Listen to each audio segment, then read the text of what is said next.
My boyfriend's mom said I couldn't appreciate their Japanese family values, so I showed her real tradition. You know what's funny about people who gatekeep their own culture? They usually don't know half as much about it as they think they do.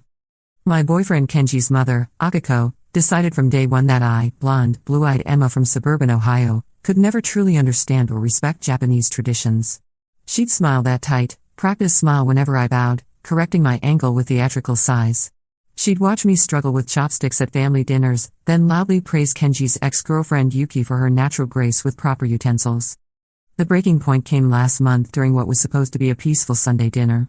I'd spent hours preparing chirashi bowls, carefully arranging the sashimi according to color and texture like I'd learned from YouTube videos. Traditional presentation, seasonal ingredients, even the specific rice preparation that took me 3 failed attempts to master. Akiko took one look at my offering and sniffed. Emma-chan, she said, using the diminutive suffix like a weapon, this is very American interpretation. Japanese food requires understanding that goes deeper than internet videos. It comes from generations of knowledge passed down through blood, through spirit. Not something you can learn from computer screen. Kenji shifted uncomfortably beside me, but said nothing. Again. That's when something cold settled behind my ribs. I'd been studying Japanese culture for 2 years, not just cooking, but history, philosophy, religious practices. I learned more about Shinto purification rituals than most Japanese Americans I knew. But Akiko didn't want to hear about my research or my genuine interest. She wanted me gone. You're right, I said quietly, setting down my chopsticks. There are some traditions that require deeper understanding. The smile that spread across her face was triumphant. Yes. Exactly. I'm glad you finally liked the practice of Oyakoshinju. Her smile froze.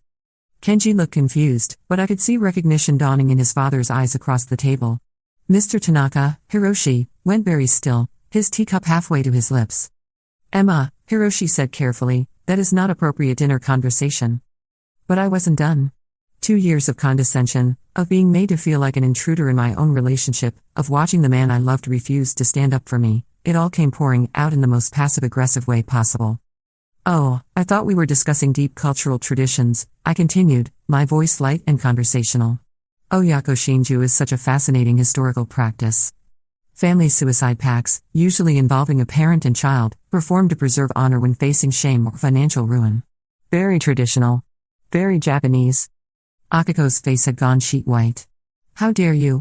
Or we could talk about Bushido and seppuku. The ritual disembowelment performed when one has failed in their duties or brought dishonor to their family. I tilted my head, studying her with newfound interest. I've read extensively about the preparation rituals, the purification ceremonies, the specific blade techniques. The silence that followed was deafening. Kenji was staring at me like I'd grown a second head. His mother's hands were shaking slightly as she reached for her water glass. That's when I realized I might have gone a little too far. But you know what? I was tired of being the perfect, accommodating girlfriend who took every insult with a smile. Tired of being told I wasn't enough, could never be enough, because of where I was born. Emma, Hiroshi said again, his voice carrying a warning I'd never heard before. I looked around the table at their shocked faces and felt something shift inside me. A door closing, maybe. Or opening. I should go, I said, standing up. Thank you for another lovely family dinner. Kenji followed me to the door, his face flushed with embarrassment and anger. What the heck was that about? That, I said, slipping on my shoes, was me showing your mother that I understand Japanese culture better than she thought. You were talking about suicide. Family murder suicide. I turned to face him fully. I was talking about honor, Kenji. About what happens when someone continuously disrespects and humiliates another person. About consequences. Something in my tone must have gotten through to him because he took a step back. Emma, you're scaring me. Good, I said softly. Maybe now you'll understand how I felt every single time I've walked into that house. I drove home in silence, hands steady on the wheel despite the adrenaline coursing through my system. Part of me felt sick about what I'd just done, threatening suicide was never okay, even indirectly. But another part of me felt liberated. For once, Akiko had been the one left speechless. For once, I'd been the one with power in that room. I didn't hear from Kenji for 3 days. When he finally called, his voice was strained. We need to talk. We met at a coffee shop downtown, neutral territory. He looked like he hadn't slept much. Good. My mother thinks you're dangerous, he said without preamble. I stirred sugar into my latte, taking my time. And what do you think? I think. He rubbed his face with both hands. I think I don't know who you are anymore. That stung more than I expected. I'm the same person I've always been, Kenji. The person who's been taking your mother's abuse for 2 years while you stood by and watched. She wasn't abusing you. She was just particular. Traditional. Traditional? I set my cup down harder than necessary. Traditional would be treating your son's girlfriend with respect as a potential family member. Traditional would be teaching me your customs instead of mocking my attempts to learn them. What your mother was doing was bullying. He was quiet for a long moment. The stuff you said about suicide. Emma, that was really messed up. You're right. It was. I met his eyes. I shouldn't have brought up such dark historical practices just to make a point. But I'm not apologizing for finally standing up to her. She's been having nightmares, he said quietly. She keeps checking the locks on the doors. She thinks you might do something. I blinked. Do something? Like what? Like hurt her. Or. He swallowed hard. Or yourself. She's convinced you were threatening some kind of murder-suicide pact. The absurdity of it hit me like a slap. I started laughing, not the kind of laughter that means something's funny, but the kind that bubbles up when your brain can't process the sheer ridiculousness of a situation. Murder-suicide? I gasped between giggles. She thinks I'm going to kill her and then myself because she criticized my Chirashi Bowl presentation? It's not funny, Emma. Oh, but it is. I wiped tears from my eyes. It's hilarious.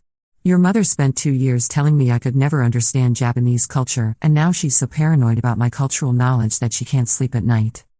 Kenji didn't laugh. You scared her.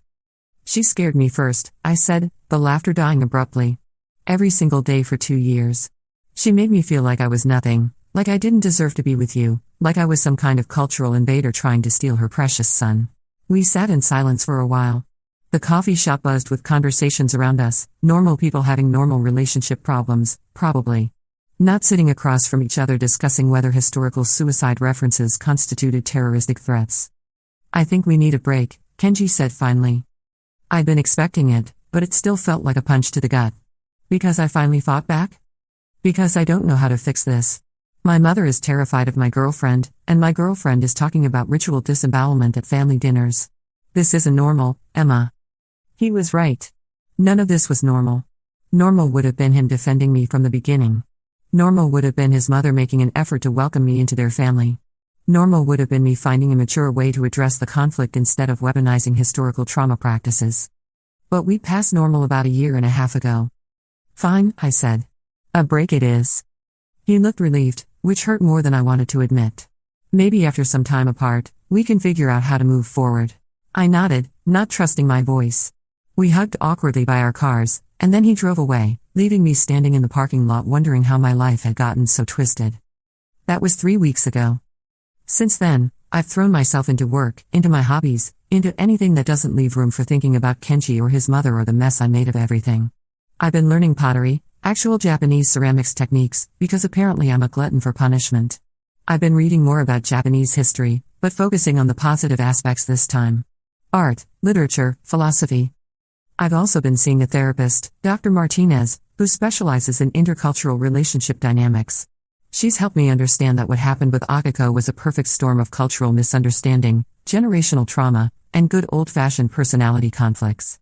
Your response was disproportionate, she told me during our second session. But it came from a place of real pain. You'd been systematically excluded and belittled, and you finally reached your breaking point. I scared her, I said. I never meant to scare anyone. But you did mean to upset her. To shock her. To turn the tables on the power dynamic that had been hurting you. She was right. I had wanted to upset Akiko, to make her feel as small and unwelcome as she'd made me feel. Mission accomplished, I guess. The weird part is how much I've learned about myself through all this.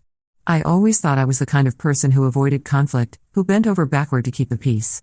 Turns out, I'm also the kind of person who, when pushed far enough, will bring up ritual suicide at dinner parties. It's not my best look. But it's not my worst, either. Because buried under all the passive-aggressive historical references and cultural gatekeeping drama, there was a real point. I had worked hard to understand and appreciate Japanese culture.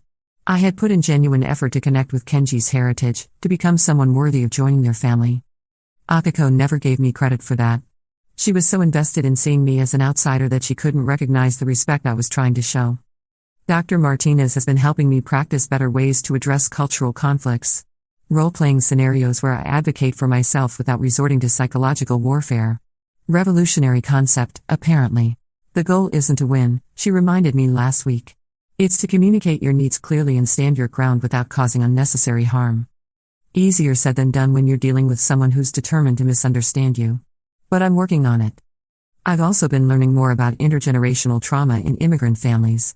How first-generation immigrants sometimes develop hyperprotective attitudes about cultural purity as a way of maintaining connection to their homeland. How second-generation kids get caught between honoring their parents' wishes and building their own lives. It doesn't excuse Akiko's behavior, but it helps explain it. And honestly, I think she was scared of me long before I brought up Oyako Shinju. Not scared that I'd hurt her physically, scared that I represented everything she'd been fighting against her whole life. The dilution of tradition. The loss of cultural identity. The American girlfriend who might take her son away from Japanese values entirely. In her mind, I wasn't just dating Kenji. I was erasing him. The irony is that I was trying so hard to prove I could fit into their world that I lost sight of my own worth. I didn't need to become an expert in Japanese culture to deserve respect. I didn't need to master chopsticks or memorize historical practices or bow at the exact right angle. I just needed to be treated like a human being. But try explaining that to someone who sees you as a threat to everything they hold sacred. 2 days ago, I got an unexpected phone call. Emma? It's Hiroshi. Kenji's father. My heart started racing immediately. Is everything okay? Is Kenji hurt? No. He's fine. I was wondering if you might be available to meet for coffee. Just the two of us. I almost said no automatically. The last thing I needed was another uncomfortable conversation with a member of Kenji's family.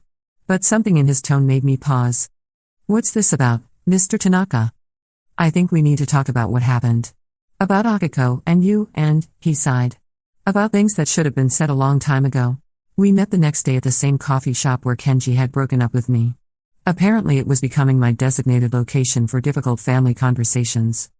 Hiroshi looked older than I remembered, more tired. He ordered green tea while I stuck with my usual latte. First, he said, I owe you an apology. I blinked. You do? I should have intervened sooner. I watched my wife treat you with disrespect, and I told myself it wasn't my place to interfere. That was wrong. The sincerity in his voice caught me off guard. I'd been bracing for another lecture about cultural sensitivity and appropriate dinner conversation. I don't understand, I said. Akiko. He paused, choosing his words carefully. My wife has been through things that shaped her view of outsiders. When she was young, her family faced discrimination from both Americans and other Japanese families.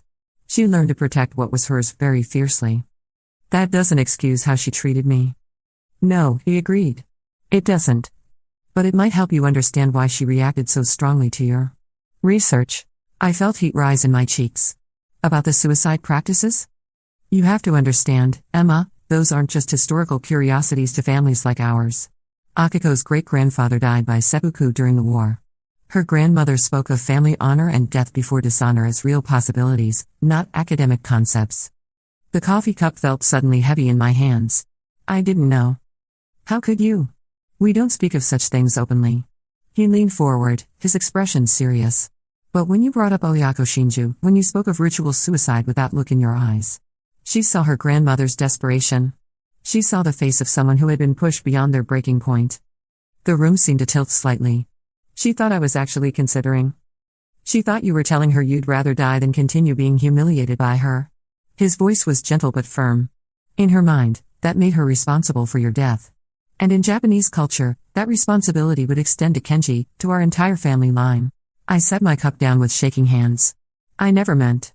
I was just trying to show her that I knew more about Japanese culture than she gave me credit for.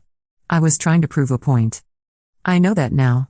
But in that moment, with your knowledge of such specific historical practices, with the way you looked at her when you spoke. He shook his head. She saw a young woman who had been driven to consider the most final form of protest. The weight of what I'd accidentally communicated hit me like a physical blow. I hadn't just been passive-aggressive or culturally inappropriate. I'd inadvertently threatened suicide in the most psychologically traumatic way possible for someone with Akiko's family history. Oh my gosh, I whispered. I terrorized her. You scared her very badly, Hiroshi confirmed. But Emma, I need you to understand something else. The way she treated you is unacceptable. I should have stopped it long ago. I looked up at him through the blur of tears I was trying not to shed. Why didn't you? Because I'm a coward, he said simply. I've spent 35 years avoiding conflict with my wife. I told myself that her treatment of Kenji's girlfriends was just her way of protecting him. I didn't want to see how cruel she was being. And now? Now she can't sleep. She keeps asking if I think you're still alive, if we should call someone to check on you. She's convinced that her behavior pushed you towards something terrible, and she's drowning in guilt. I wiped my eyes with my napkin, trying to process everything he was telling me. What do you want from me, Mr. Tanaka? I want you to know that not all of us saw you as an enemy. I watched you try so hard to fit in, to learn our ways, to make Akiko proud. I was impressed by your dedication. But you never said anything? No. I didn't. And I'm sorrier about that than you'll ever know. We sat in silence for a few minutes. The coffee shop continued its normal rhythm around us, but I felt like I was suspended in a bubble of revelation and regret. Is she okay? I asked finally. Really? She's seeing someone. A counselor who specializes in cultural trauma.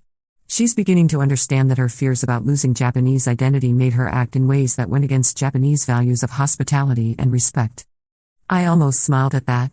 Ironic. Barry. He studied my face. Are you okay, Emma? Really? The question hung between us, heavy with implications. Was I okay after being pushed to the point where I'd weaponized historical suicide practices? Was I okay after losing the man I loved because I couldn't find a healthy way to stand up for myself? I'm working on it, I said honestly. I'm seeing someone too. Learning better ways to handle conflict. Good. That's good. He hesitated. Emma, I have something to ask you, and I understand if you say no. My stomach clenched. What? Akiko would like to apologize to you. In person. She wants to make amends for how she treated you, and she wants to express her regret for the cultural assumptions she made. I stared at him. She wants to see me? She's terrified, he admitted. But she feels it's necessary. For her own healing, and hopefully for yours. The idea of sitting across from Akiko again made my chest tight. But underneath the anxiety, there was something else. A small, stubborn part of me that wanted closure. That wanted to hear her acknowledge what she'd put me through. What about Kenji? I asked. Does he know you're here? This is between adults, Hiroshi said carefully. Whatever happens between you and Akiko doesn't need to affect your relationship with my son. Though I hope, someday, you two can find your way back to each other. I thought about Kenji, his laugh, his terrible cooking, the way he'd hold my hand during scary movies. The way he failed to defend me when it mattered most. I don't know if that's possible, I said. Perhaps not. But I believe you loved each other genuinely. That kind of connection doesn't disappear easily. He was right about that. Even angry and hurt as I was, I still missed Kenji every day. If I agree to see her, I said slowly, it has to be somewhere neutral. And I want you there too. Of course. Whatever makes you feel safe. Safe. When was the last time I'd felt truly safe around his family? Maybe never. Let me think about it, I said. I'll call you in a few days. Take all the time you need. We parted ways in the parking lot, and I drove home with my head spinning. The conversation had reframed everything I thought I understood about that terrible dinner, about Akiko's reaction, about my own behavior. I thought I was being cleverly vindictive, showing off my cultural knowledge to someone who'd underestimated me. But from Akiko's perspective, I'd been a young woman in crisis, pushed to the edge by her own cruelty, speaking the language of family death and ritual suicide. No wonder she couldn't sleep. That night, I called Dr. Martinez and left a voicemail asking for an emergency session. We met the next morning. It sounds like you're dealing with a lot of guilt right now, she observed after I'd explained everything Hiroshi had told me. I should be. I accidentally terrorized a woman who was already dealing with intergenerational trauma. I used her family's historical pain as a weapon against her. Did you know about her great-grandfather when you made those comments? No, but did you intend to reference her family's specific trauma? No, I just wanted to show her that. Emma. Dr. Martinez's voice was firm but kind. You can't be responsible for information you didn't have. Your intent was to shock her with your knowledge, yes. But you weren't trying to trigger her family's traumatic history. The impact is the same whether I meant it or not. The impact is important, absolutely. But so is intent. You're not a villain because you defended yourself in a way that accidentally hit a nerve you couldn't have known existed. I thought about that for a long moment. But I still hurt her? Yes. And it sounds like she hurt you for a very long time. Both of those things can be true. So what do I do now? What do you want to do? I considered the question seriously. What did I want? Revenge? Vindication? An apology? I want her to understand that I was never her enemy, I said finally. I want her to know that I genuinely tried to respect and learn about Japanese culture. I want her to acknowledge that she made me feel unwelcome and small for 2 years. And do you think meeting with her could accomplish those things? Maybe. If she's really ready to listen. And if she's not? I thought about Akiko's sleepless nights, her guilt, her fear that she'd driven me to consider suicide. Then at least she'll know I'm okay. That whatever damage we did to each other, it didn't push me over any final edges. Dr. Martinez nodded. That sounds like a compassionate reason to meet with her. Compassionate? Right, I laughed humorlessly. 2 months ago I was making jokes about ritual disembowelment. Now I'm being compassionate. People can change, Emma. Especially when they're forced to confront the consequences of their actions. Like accidentally traumatizing your boyfriend's mother? Like standing up for yourself in an unhealthy dynamic and then taking responsibility for the fallout. I called Hiroshi that afternoon. I'll meet with her, I said. But I have conditions. Name them. Neutral location. You present. And I want to speak first. I need her to listen to my side before she starts apologizing. Agreed. When? This weekend. Saturday afternoon. That coffee shop again, it's becoming my designated crisis location anyway. He laughed softly at that. Thank you, Emma. This means more to our family than you know. Saturday arrived faster than I wanted. I spent the morning in therapy, working through my anxiety about seeing Akiko again. Dr. Martinez reminded me that I was in control of the conversation, that I could leave it at any time, that I didn't owe anyone forgiveness just because they asked for it. Remember, she said, healing isn't about going back to the way things were. It's about moving forward with better understanding. I arrived at the coffee shop 10 minutes early, claiming a corner table where I could see the door. Hiroshi arrived next, looking nervous but determined. Akiko came in last, and I barely recognized her. She looked smaller somehow, older. Her usually perfect posture was slightly hunched, and her hands shook as she approached the table. When she saw me, her face crumpled with what looked like relief. Emma-san, she said, using the respectful suffix I'd never heard from her before. Thank you for coming. I nodded but didn't smile. Mrs. Tanaka. We all ordered drinks, tea for them, coffee for me. The silence stretched uncomfortably until I decided to break it. Before we start, I said, I need you both to understand something. I never, at any point, considered harming myself or anyone else. The historical practices I mentioned at dinner were intended to shock you, Mrs. Tanaka, not to threaten suicide. Akiko's eyes filled with tears. But the way you spoke of them, the knowledge you had. I study history. I read extensively about cultures I'm interested in. When someone tells me repeatedly that I can't understand or appreciate something, I tend to research it thoroughly. I kept my voice level, factual. I brought up those practices because I was angry and wanted to prove that I knew more about Japanese culture than you assumed. It was petty and inappropriate, but it wasn't a cry for help. I see that now, she whispered. But in that moment, you saw what your own guilt and fear projected onto my words. I turned to meet her eyes directly. Just like for 2 years, you saw what you wanted to see when you looked at me. An interloper. A threat. Someone who could never understand or respect your culture. She flinched as if I'd slapped her. But that's not who I was, I continued. I spent countless hours learning about Japanese history, art, philosophy, religion. I practiced calligraphy until my hands cramped. I studied tea ceremony principles and seasonal cooking techniques. I learned basic conversational Japanese so I could speak with your elderly neighbors when they visited. Tears were streaming down Akiko's face now, but I wasn't done. I did all of that because I loved your son, and I wanted to be worthy of joining your family. I wanted to honor your heritage and show respect for the culture that shaped the man I fell in love with. My voice cracked slightly. But no matter what I did, how hard I tried, you were determined to see me as an outsider. As someone who could never be enough. Emma-san. She started. I'm not finished. The words came out sharper than I intended, but I needed to say everything. You made me feel like I was stealing something from you just by existing in your son's life. You criticized my attempts to engage with Japanese culture, then acted like I was appropriating something that didn't belong to me. You created a lose-lose situation where I was either ignorant and disrespectful, or presumptuous and overreaching. Akiko was sobbing quietly now, but she maintained eye contact. That dinner, when I brought up Oyako Shinju and seppuku, that was me at my breaking point. That was what happens when someone who's trying desperately to prove their worth gets tired of being treated like they're inherently inadequate.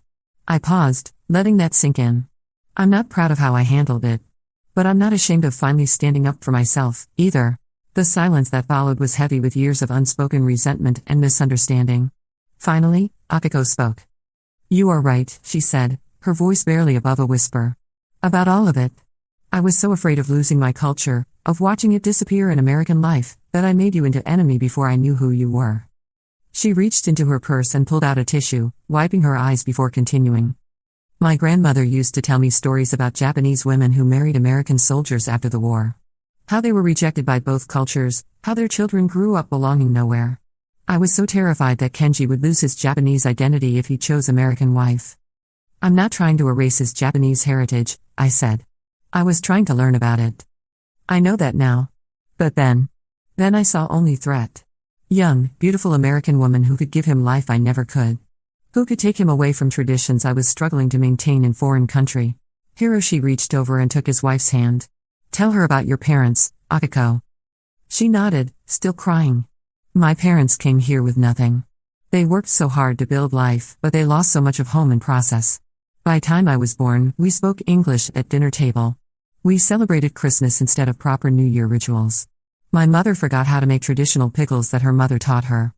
I felt something shift in my chest, not quite forgiveness, but understanding. I swore I would not let that happen to my children, Akiko continued. I would preserve what my parents lost. But instead of teaching and sharing, I became guardian who pushed away anyone who might threaten what little I had left. Including people who genuinely wanted to learn, I said softly. Especially them. Her laugh was bitter. Because if you could learn our ways, if you could belong to our culture without being born into it, then what made my suffering special? What made my sacrifices meaningful? The honesty of that admission hit me like a wave. All this time, I'd thought Akiko's hostility was about cultural purity or simple prejudice. But it was really about her own sense of displacement, her fear that the identity she'd fought so hard to maintain could be adopted by others without the same cost. Mrs. Tanaka, I said, I never wanted to take anything away from you. I wanted to add to it. To become part of preserving and honoring Japanese culture in your family. I see that now. But when you spoke of death rituals, when you showed such specific knowledge of our darkest traditions. She shivered. I thought I had pushed you to place my grandmother went when discrimination became too much. To place where death seemed better than continued shame. I was never in that place, I assured her. Angry, yes. Frustrated and hurt, absolutely. But never suicidal, thank God, she whispered. I have not slept well since that night, worrying that I caused such pain. We sat in silence for a while, processing everything that had been said. Finally, I spoke. I forgive you, Mrs. Tanaka. For the way you treated me, for the assumptions you made, for making me feel unwelcome in your family. I paused. But I need you to understand that forgiveness doesn't mean forgetting. It doesn't mean going back to the way things were. I understand, she said quickly. I do not expect. I know I cannot undo harm I caused. What I need from you, I continued, is acknowledgement that I was never your enemy. That my interest in Japanese culture came from respect and love, not appropriation or conquest. Can you give me that? Yes, she said without hesitation. Emma-san, you showed more dedication to learning our ways than some of my own relatives. I was blind to your efforts because I was too afraid to see them. Something tight in my chest finally loosened. Thank you. And I need to ask forgiveness for frightening you so badly, I said. I should never have brought up those historical practices, regardless of my frustrations. I'm sorry for traumatizing you. You could not have known, she said. I never spoke of family history, never explained why such topics were particularly painful. You were defending yourself with knowledge you had gained through sincere study. I cannot blame you for not knowing secrets I had kept hidden. Hiroshi cleared his throat. There's something else we need to discuss. Both Akiko and I turned to look at him. Kenji, he said simply. My son has been miserable for weeks. He misses you terribly, Emma, but he doesn't know how to bridge the gap that's open between all of us. My heart clenched. How is he? Sad. Confused. Angry with himself for not handling the situation better. Hiroshi's expression was gentle. He knows he should have defended you sooner. He's been beating himself up about being a coward. Like father, like son, Akiko said quietly. We both failed to protect someone we should have cherished. I thought about Kenji, about the relationship we'd built and then lost in the space of a single dinner. About all the conversations we should have had but didn't, all the boundaries that should have been set but weren't. I don't know if we can fix what broke between us, I said honestly. Too much happened. Too much trust was damaged. Perhaps, Hiroshi acknowledged. But perhaps healing is possible if all parties are willing to do the work. What kind of work? I asked. Family counseling, Akiko said. All of us together, learning how to communicate better. Learning how to respect boundaries and address conflicts before they explode. I blinked. You'd be willing to do family therapy? If it means making amends for the pain I caused, yes.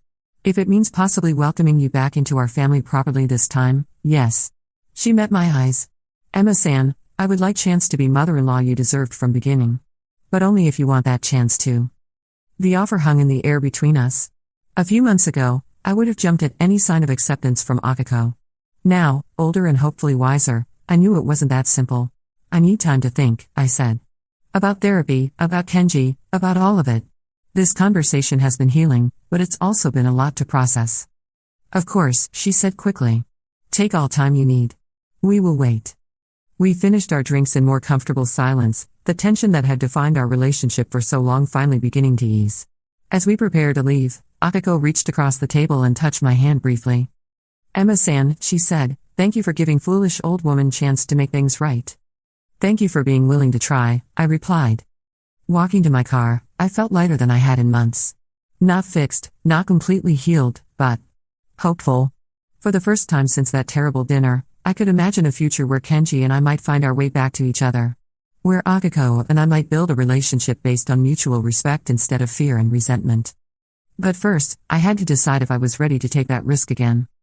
I spent the next week talking it through with Dr. Martinez, with my sister, with my best friend who'd watched the whole relationship unfold from the beginning. Everyone had opinions, but the decision had to be mine. The question isn't whether they've changed, Dr. Martinez pointed out during our session. The question is whether you're willing to enter a relationship with clear boundaries and realistic expectations. What do you mean? You went into your relationship with Kenji hoping to be accepted unconditionally by his family. That's a beautiful hope, but it set you up for disappointment when reality didn't match the fantasy. She was right. I'd wanted Akiko to love me like a daughter from day one, to welcome me with open arms and be proud of Kenji's choice. When that didn't happen, I tried harder and harder to earn something that was never really available. So what would realistic expectations look like? Respect. Civil treatment. Recognition that you're important to Kenji and deserve basic courtesy. But not necessarily immediate intimacy or unconditional acceptance. It sounded so simple when she put it like that. But implementing it would mean setting boundaries I'd never had the courage to establish before. And what about with Kenji? I asked. How do I trust him to stand up for me next time? You don't, she said bluntly. Trust is rebuilt through consistent actions over time. If you choose to try again with him, it has to be with the understanding that he's still learning how to navigate these family dynamics too. 2 weeks after my coffee shop reconciliation with Akiko, I finally called Kenji. Emma? His voice was breathless, like he'd run to answer the phone. Hi, I said, suddenly nervous. Your dad told you about our conversation? Some of it. Are you okay? Such a loaded question. Was I okay? I was better than I'd been in months, but still processing trauma from a relationship that had pushed me to psychological warfare. I was hopeful about the future but realistic about how much work lay ahead. I'm working on it, I said. Are you? Not really. His honesty caught me off guard. I miss you so much it physically hurts sometimes. But I also know I messed up badly, and I don't know how to fix it. Maybe we can't fix it, I said softly. Maybe we have to build something new instead. What would that look like? I don't know yet. But it would have to include family counseling, clear boundaries, and you actually standing up for me when your mother crosses lines. Yes, he said immediately. Whatever it takes. Emma, I know I failed you. I was so used to avoiding conflict with my parents that I forgot my first loyalty should be to you. It wasn't just about loyalty, Kenji. It was about basic respect. About recognizing that I was trying so hard to fit into your family, and your silence made me feel like I was failing. You weren't failing. You were amazing. You learned more about Japanese culture in 2 years than some of my cousins know, and I never told you how much that meant to me. Hearing him acknowledge my efforts felt like a balm on wounds I'd been carrying for months. Why didn't you tell me? I asked. Because I was taking it for granted, I guess. And because I was scared that if I made a big deal about defending you, it would make the conflict with my mother worse. So you let me take all the heat instead? Yes. His voice was heavy with shame. I threw you under the bus to keep peace with my family, and it was the most cowardly thing I've ever done. We talked for 2 hours that night. About his childhood, about the pressure he felt to be the perfect Japanese-American son. About my own struggles with feeling like I had to prove myself worthy of love. About all the conversations we should have had before everything exploded. By the end of the call, we'd agreed to try couples counseling together, with the understanding that we were starting over rather than picking up where we left off. I love you, he said before we hung up. I never stopped loving you, even when everything was falling apart. I love you too, I admitted. But love isn't enough, Kenji. We need to do better. I know. We will. Our first counseling session was awkward as heck.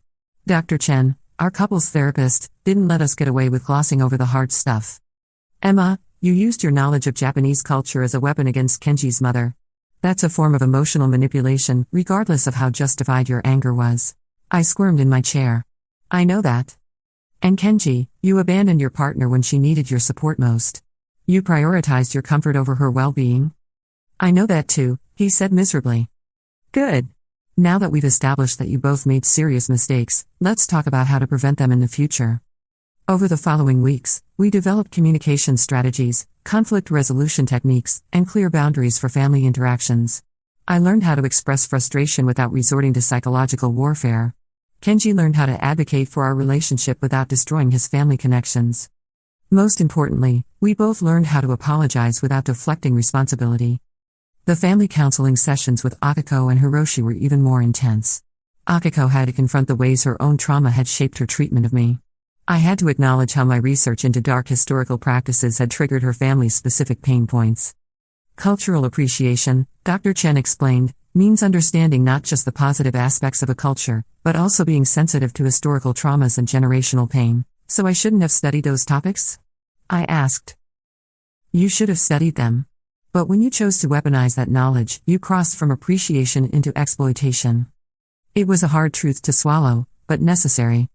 Akiko, meanwhile, had to learn the difference between cultural preservation and cultural gatekeeping. Your fear of losing Japanese identity led you to reject someone who was genuinely trying to honor and learn about Japanese culture, Dr. Chen told her. You became the barrier to cultural continuation that you were trying to prevent. Slowly, painfully, we all began to heal. Akiko started teaching me traditional recipes, not as tests to pass but as skills to share. She showed me photos of her grandmother, explained the historical context of various practices, helped me understand the emotional weight behind cultural traditions. In return, I shared my research with her, not as weapons this time, but as bridges to deeper understanding. We discovered we were both fascinated by Heian period poetry. We both loved the philosophical aspects of tea ceremony. We both struggled with maintaining tradition in modern American life. Kenji, meanwhile, stepped fully into his role as my partner and advocate. When his uncle made a dismissive comment about American girlfriends who try too hard at a family gathering, Kenji immediately shut it down. Emma is family, he said firmly. She deserves the same respect you'd show any family member. And frankly, her knowledge of our culture puts most of us to shame. The uncle apologized. To me. Directly. It was a small moment, but it felt revolutionary. 6 months after that terrible dinner, Kenji and I moved in together. Not because everything was perfect, but because we'd learned how to fight fair and support each other through difficulties. Akiko helped us choose furniture, insisting we needed proper zabuton cushions for traditional floor seating. She brought us a housewarming gift, a beautiful ceramic tea set that had belonged to her grandmother. For your tea ceremonies, she said, smiling genuinely for the first time since I'd known her. I hope you will invite me to join sometimes. I'd love that, I said, meaning it completely. That evening, as Kenji and I sat on our new cushions, drinking tea from our new ceramic cups, I reflected on how far we'd all come. Do you ever wonder what would have happened if I hadn't brought up those historical practices that night? I asked. Kenji considered the question. Honestly? I think we would have broken up eventually anyway. The underlying problems would have just festered longer. He was probably right. The cultural tensions, the communication failures, the lack of boundaries, none of that would have resolved itself without the crisis that forced us all to confront our issues. So you're saying my passive-aggressive historical lecture saved our relationship? I'm saying your refusal to keep taking abuse, even though you handled it poorly, forced all of us to deal with problems we've been avoiding. That's a very charitable interpretation. It's an honest one. He set down his teacup and turned to face me fully. Emma, you scared my mother that night. But you also showed her that her behavior had real consequences.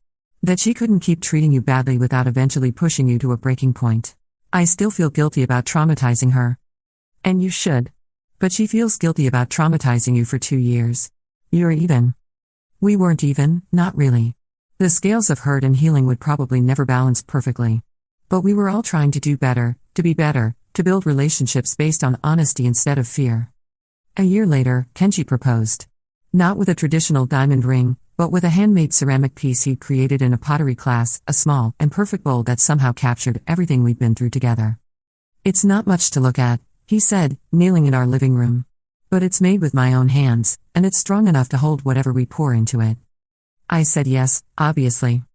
Akiko cried when we told her, but they were happy tears. She immediately began planning traditional elements to incorporate into our wedding ceremony, consulting me every step of the way. We must have proper sake ceremony, she said excitedly.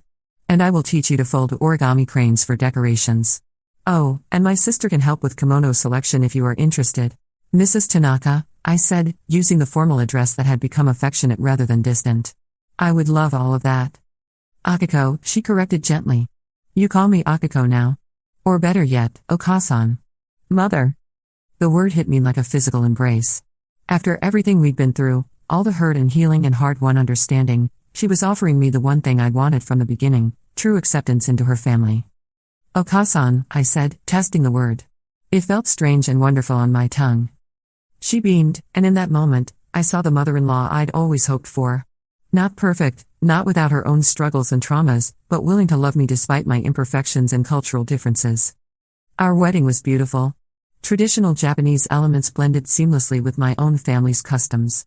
Akiko wore a stunning formal kimono and spent the entire day making sure I felt honored and celebrated. My own mother, initially worried about cultural appropriation, ended up bonding with Akiko over their shared desire to see their children happy. During the sake ceremony, as Kenji and I drank from the same cup in the ritual that would bind our families together, I caught Akiko's eye across the room. She smiled and nodded slightly, a gesture of approval I'd waited 3 years to receive. Later, during the reception, she pulled me aside. Emma-chan, she said, using the diminutive suffix with warmth instead of condescension. I have something for you. She handed me a small wrap package. Inside was a delicate silver bracelet with a single charm, a tiny origami crane. This belonged to my grandmother, she said. The one I told you about, who struggled so much with American life. She would have loved you, I think. Your dedication to learning, your respect for tradition. I put the bracelet on with shaking hands. Thank you, Okasan. This means everything to me. You are my daughter now, she said simply. My real daughter, chosen by love instead of blood. As I write this, Kenji and I have been married for 2 years. We're not perfect, we still have disagreements, still struggle sometimes with cultural differences and family dynamics. But we've learned how to address conflicts before they explode into psychological warfare. Akiko and I have become genuine friends. She teaches me traditional crafts and recipes. I share my historical research and help her understand American cultural context she finds confusing. We laugh together, cry together, and occasionally gang up on Kenji when he's being ridiculous. Last month, she asked me to help her write a letter to her own grandmother's spirit, apologizing for the ways fear had made her reject connection instead of fostering it. I think she would be proud of us, Akiko said after we'd finished the letter together. Proud that we found a way to honor tradition while still growing and changing. I think she's right. The funny thing about cultural appreciation is that it was never really about proving I could master Japanese customs or memorize historical facts. It was about building bridges between different worlds, finding common ground across divides that seemed insurmountable. I still study Japanese history, but now I approach it with more sensitivity to the emotional weight of traumatic events. I still practice traditional arts, but I do it for joy rather than to prove my worthiness. And yes, I still know way too much about historical suicide practices. But these days, I use that knowledge for academic papers rather than dinner table warfare. Sometimes I wonder what would have happened if I'd handled that terrible night differently. If I'd found a way to address Akiko's treatment of me without triggering her deepest fears. If I'd been more mature, more diplomatic, more careful with cultural sensitivities I didn't fully understand. But then I remembered Dr. Martinez's words, healing isn't about going back to the way things were. It's about moving forward with better understanding. We couldn't have built the relationships we have now without first destroying the unhealthy patterns we'd all fallen into. Sometimes things have to break completely before they can be rebuilt stronger. My relationship with Kenji's family isn't the fairy tale acceptance I originally dreamed of. It's something better, real, earned, tested by conflict and strengthened by mutual effort. We know we can hurt each other, which makes us more careful with each other's hearts. And in the end, isn't that what real family is? People who choose to keep loving each other despite knowing exactly how much damage you're all capable of inflicting? Akiko was right about one thing: Japanese family values do run deep. Deeper than I understood when I was trying so hard to prove I could appreciate them. But what I've learned is that the most important values, respect, loyalty, forgiveness, the willingness to grow and change for love, aren't limited by culture or blood. They're human values. And once we stopped fighting about who deserved to claim them, we finally learned how to live them. These days, when people ask me about marrying into a traditional Japanese family, I tell them the truth: it's complicated, rewarding, occasionally terrifying, and absolutely worth the effort if everyone involved is willing to do the work. But I also warn them about dinner table conversations. Sometimes the most innocent comments can accidentally trigger historical trauma, and sometimes defending yourself requires more cultural sensitivity than you realize you need. And if all else fails, maybe stick to discussing the weather instead of ritual suicide practices. Trust me on that one.